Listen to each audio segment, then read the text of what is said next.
इस दरमियान रिया के लोगों ने एक दो बार आंदोलन किया तो डेगना डीवाईएसपी और इन लोगों ने चेयरमैन गिरधारी लाल जी इनके साथ धक्का मुक्की की, मारपीट की और क्रॉस मुकदमे दर्ज किए।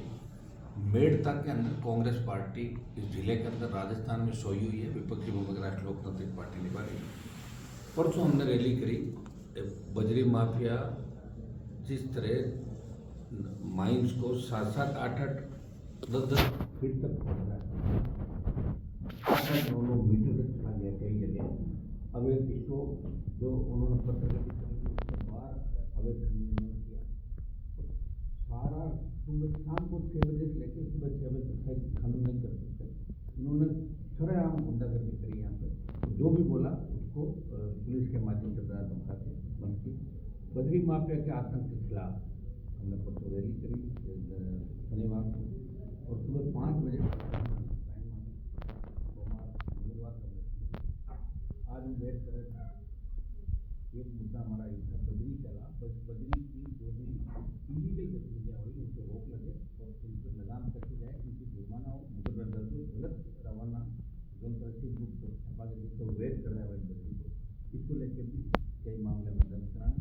दूसरा हमारा इश्यू था मेड़ता स्कीम का, जिसमें 14,000 बीघा गोचर भूमि को गैर मुमकिन पार और गैर मुमकिन मंगरा घोषित। राजस्थान में सबसे अनूठा ये उदाहरण होगा कि एक एसडीएम की इतनी हिम्मत हो सकती है, वो 14,000 बीघा जिसकी कीमत 100 अरब है, उस लैंड की 100 अरब कीमत है, और उस लैंड को उन्होंने पोलियो के भाव जेके वाइट और बिरला जो खाड़िया के उनके नाम कराने का एमी गौतम, एमी नागो, एसडीएम मेड़ता, विधायक मेड़ता और कई लोगों की इसके अंदर संदिग्ध भूमिका। हम उसके खिलाफ कार्रवाई की मांग करते थे। लेगना के खिलाफ दूसरे और मुद्दे थे, एक पुष्कर मेड़ता और राज मेड़ता की जो अधिग्रहण हो रही जमीन रेलवे की, उसके अंदर हम चाह रहे थे बाजार भाव से वैसे में डेलीगेशन को मैंने अश्विनी वैष्णव जो मंत्री है उनसे दिल्ली के अंदर मुलाकात भी कराई, और अब हम चाह रहे थे कि 20 से 25 लाख रुपये पर बीघा बाजार मूल्य से किसानों को मुआवजा मिले। ये सब हमारे बड़े इशू थे जिनको लेकर हम आंदोलन कर रहे। आज हमारी इच्छा थी, सरकार ने हमें कहा हम आ रहे हैं, और सरकार ने इसको हल्के में लिया। वहाँ कोई आया नहीं, हमने अल्टीमेटम भी दिया, कोई हम आ रहे हैं, बात नहीं आए। और जब हम वहाँ से रवाना हो गए तो हज़ारों गाड़ियाँ, पूरा प्रदेश का नौजवान आज हाईवे पर खड़ा है चारों तरफ। लेकिन जिस हिसाब से हाईवे पर अपन चल रहे हैं, अंधेरा है, सामने से गाड़ियाँ आ रही, कई जगह लोग परेशान हो रहे हैं, लोगों की परेशानी को देखते हैं हमारी हमसे बात की, जयपुर से भी कई बड़े जो अधिकारियों के टेलीफोन आए। अब कलेक्टर एसपी 5-7 मिनट में पहुँचे, और क्योंकि जिले का मामला है लंगवाड़ी घाटी के अंदर हमारा मकसद ये नहीं राजस्थान की जनता परेशान, हमारा मकसद ये नहीं जयपुर कूद करके हम कुछ वहाँ जाते हैं। मकसद हमारा ये है कि इलीगल गतिविधियाँ कोई भी करे, चाहे अधिकारी हो चाहे माफिया हो, उस पर लगाम कैसे सरकार करे। तो माफिया के खिलाफ संघर्ष राष्ट्रीय लोकतांत्रिक पार्टी हमेशा करती है। पिछले 5 साल के क्रम में बजरी माफिया का इलाज हम राजस्थान से कर दिया था। हम चाहते हैं लोगों को सख्ती बदली मिले और आम आदमी गरीब आदमी किस्तों को उठाने का नहीं हो और नदी का स्वरूप नहीं बिगड़े, ये हमारे प्रमुख मुद्दे हैं। और ये रेलवे लाइन से लेकर तमाम जो भी करप्शन के खिलाफ जो कार्रवाइयाँ ये हम लोग करवाना चाहते हैं, इसको लेकर हम वेट करें। एक बार वार्ता सफल हो जाती है ठीक है, नहीं होती तो जयपुर कोर्ट हमारा ये था। टाइम से रिया क्षेत्र में बजरी माफियों का कह रहे हैं, कई लोग बता रहे हैं कि इसमें विधायी का भी मिला जुलेगा, जो सिटिंग विधायी के मेयर विधायक का तो ठीक नहीं पता है, जिले के जो बीजेपी विधायकों का कांग्रेस के 2-3 बड़े नेताओं का भी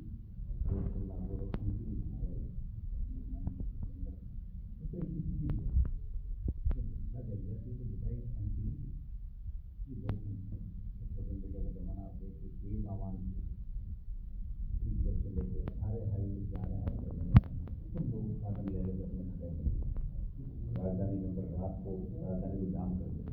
लेकिन हमारा मकसद वही था, हमारा मकसद जनता को परेशान करना, मकसद नहीं है कि बढ़िया से किसानों को रात लगे, बात कैसे लगाम कसी जाए, दोबारा ऐसी गतिविधियाँ नहीं जो हम राजस्थान के अंदर अलग अलग स्थान के अंदर आंदोलन करेंगे। माफिया राज के खिलाफ हमारा इसी तरह लोकतांत्रिक पार्टी जो एजेंडा है, भ्रष्टाचार के खिलाफ जवान किसान जो भी मुद्दा उनको लगातार। सर, नागौर क्षेत्र में वर्तमान में करीबन 5 से 6 धरने चल रहे हैं और काफ़ी टाइम से चल रहे हैं, लेकिन सरकार कोई संज्ञान नहीं ले रही है।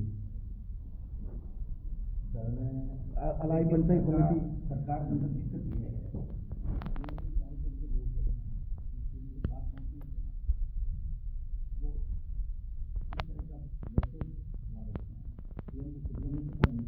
नहीं सर, जो अलाई पंचायत समिति वाला मामला है उसमें मुख्यमंत्री से भी मुलाकात करके आए, लेकिन फिर भी कोई सुव्यवस्थित आश्वासन नहीं दिया है। उसके अंदर मैंने भी मदद की अड़ाई वालों की, मैं उनके साथ ही हूँ। मैं चाहता हूँ कि बिल्कुल अड़ाई बड़ा है, हेडक्वार्टर अड़ाई होना चाहिए। इसको लेकर फिर रैली कर सकते हैं वो लोग, अगर करेंगे निश्चित तो उसमें जाऊँगा उस रैली के अंदर, और होना चाहिए। देखिए लोकतंत्र के अंदर बिल्कुल हड़ा बोल नहीं होना चाहिए। लोकतंत्र के अंदर सबको सुनना चाहिए, बात भी करनी चाहिए, बातचीत के दरवाजे भी खुले रखने चाहिए। इस सरकार में सबसे बड़ा दुर्भाग्य कि बात करने वाला नहीं, अधिकारी सरकार चला रहे, जब ज़्यादा संख्या देखते तो बात कर लेते, नहीं होते अपने हिसाब से लेते हैं। इसीलिए कांग्रेस कोई आंदोलन नहीं कर रही कि कांग्रेस तो सारी मिली है Bharatiya Janata party. Mid day meal घोटाले के अंदर आप देखिए, तो ठाकरे जी का नाम तो सबसे पहले आना चाहिए, उनका तो विलोपित कर दिया, उनका नाम आगे सारे, क्योंकि शिक्षा मंत्रालय का ही फंड था सारा कुछ। तो ये कांग्रेस बीजेपी का मिला जुली का खेल है, राजस्थान को बर्बाद करके छोड़ेगा। इसलिए रात को 12 बजे भी नौजवान सड़कों पर बेचारा देखो खुद की लड़ाई खुद लड़ रहा है। नेपाल और दूसरे देशों में जो घटनाएं, वो दिन दूर नहीं जब राजस्थान और देश के अंदर जवान अपने हक और अधिकार के लिए सड़कों पर आए। सर करीबन मोंडवा में जो धरना चल रहा है अंबुजा सीमेंट के खिलाफ, उसको 725 दिन हो गए हैं। 2 साल होने में से करीबन सर 3 दिन बचे हैं, लेकिन अभी तक सरकार कोई संज्ञान नहीं ले रही। सरकार लेगी भी, क्योंकि हमारे पुराने जो नेता विधायक जो चलाते थे, ये सब दलाल है। फिर जेके सीमेंट के, अब अंबुजा के, ये कभी बीजेपी ज्वाइन कर लेते हैं, कभी काम की सरकार होती है उसके साथ चले जाते हैं। लड़ने वाला मैं एक हूँ और हजारों लोगों से लड़ रहा हूँ। एक आदमी जब लड़ता है तो एक एक लड़ाई को पार करने में उसके समय लगता है, लेकिन मैं आपको विश्वास दिलाता हूँ कि अंबुजा और देश डेवलप दोनों का दिमाग ठीक करके किसानों को रात दिलाएंगे दोनों जगह। एक सर नेपाल में किसान आंदोलन हुआ था, सम्मेलन हुआ था, जबकि भुगतान भी वही से हुआ, लेकिन भैया बड़ी और नेता सूत्र को करवा रहे सारा करवा, उसको ले लिया हमने इस मामले में। नहीं वो तो ठीक है, परंतु जैसे गरीब किसानों से कागजात भी मंगा लिए, पर अभी तक कोई आदेश नहीं है। करवा रहे सब, जो मुद्दे हमारे पास आए, जो मुद्दे हमने रखे, करीब 1.5 दर्जन से ज़्यादा मुद्दे हैं, आज हम उन सब पे सहमति व्यक्त करा के और सरकार से घोषणा। करीबन सर सरकार का 2.5 साल पूरे हो चुके हैं, कामकाज को लेकर आप क्या कहना चाहते हैं? काम का तो हो ही नहीं रहा ना। कांग्रेस में भी ऐसे काम होते थे, जब गहलोत की सरकार गिर रही थी, अशोक गहलोत सारे विधायकों को फ्री हैंड करते, करो चोरी, ले जाओ कर लो, 10 करोड़ 100 करोड़ कमा लो, फिर बर्बाद हो गया राजस्थान। तभी आरबीआई का बंटादार हो गया, सारे फर्जी एसआई बढ़ गए, कितने लोग पेपर लीक के अंदर आ रहे हैं, बीजेपी उस पर पर्दा डाल रही है। यही काम वापस कांग्रेस बीजेपी हम मिला जुली का खेल रहे हैं, और तीसरी ताकत यहाँ खड़ी नहीं हो जाए। इसलिए राष्ट्रीय लोकतांत्रिक पार्टी चाहे दूसरी पार्टियां जो राजस्थान में नई उभर रही है, उनका पीछा दोनों पार्टियां मिलकर कर रही है। और नौजवानों की बात समझ में आ गई, 28 का जो रण होगा उसमें निश्चित रूप से राजस्थान के अंदर क्षेत्रीय पार्टियां मजबूती से उभरेगी। सर जो एक अंतिम सवाल है, जो क्यों सर वर्तमान विधायक है रेवंत राम लीला का, उनका सभी ने स्टिंग ऑपरेशन हुआ था और सबने देखा था, वहां पर भी जो भाजपा के प्रदेश अध्यक्ष है वो लीपापोती कर रहे हैं। हाँ, वो तो भारतीय जनता पार्टी जाना है, वो मेरा एजेंडा थी।